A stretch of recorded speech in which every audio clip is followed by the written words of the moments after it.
take this opportunity to invite the President of Malawi, who is also the chair of SADC, our sister Joyce Banda. Your Excellency, Madam.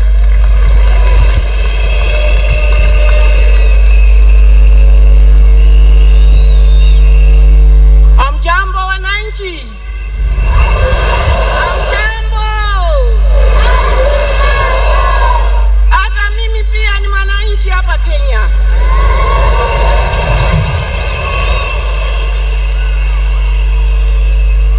Your Excellency President Uhuru Kenyatta and all distinguished heads of state and government, distinguished guests, ladies and gentlemen, I would like to first take this opportunity to thank you, Mr. President, for the hospitality accorded to me and my delegation since I got here. I bring greetings from the people of Malawi. President Jomo Kenyatta, the founding father of this nation, and was Dr. Joyce Banda, the founding father of my nation, were like brothers. Wherever they are, they must be smiling as we celebrate 50 years. Because just 6 months from now, Malawi too will be celebrating 50 years of nationhood. I'm emotional sitting here because in 1975, I lived in this country. I lived in Kereleshwa. And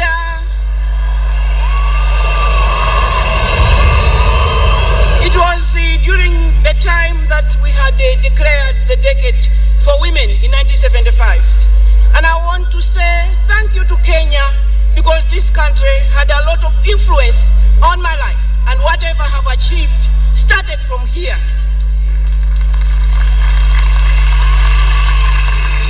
I have friends like Beth Mugo, Charity Ngilu, Jen Chamgoram, Joku Wainaina that have remained lifetime friends. I bring greetings from SADC. As chair of SADC, we pay tribute to Mzee Jomo Kenyatta and all that fought gallantly in this nation to lead the way to the other countries that attained independence after Kenya, Malawi, Zambia, and other countries in our region. This week, in the SADC region, we mourn the departure amongst us of President Nelson Mandela. But we also woke up to the fact that those like him, Jomo Kenyatta, Mwalimu Julius Nyerere, Kenneth Kaunda, Joyce Banda, Serese Khama, Kwame Nkrumah, Robert Mugabe, Samora Machel, all those fought so that we must find ourselves here. But there were great women also behind them.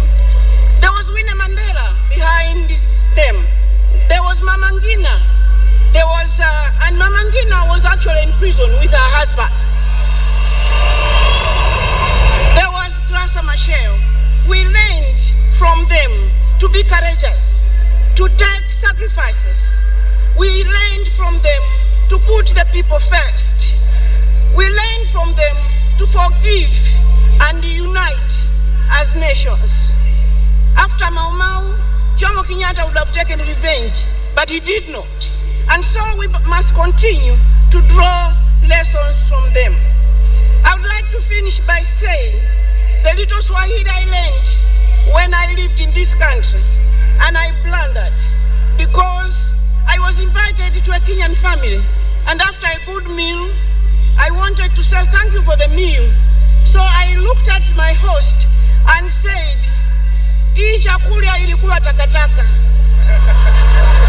And then I was surprised that there was no response from my hostess. And I asked later, and I was told that I had just told my host that the food that she had given to me was rubbish.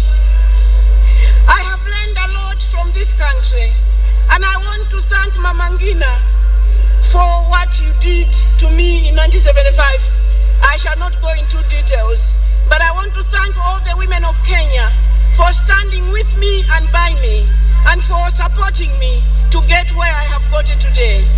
Long live Kenya, happy anniversary 50 years.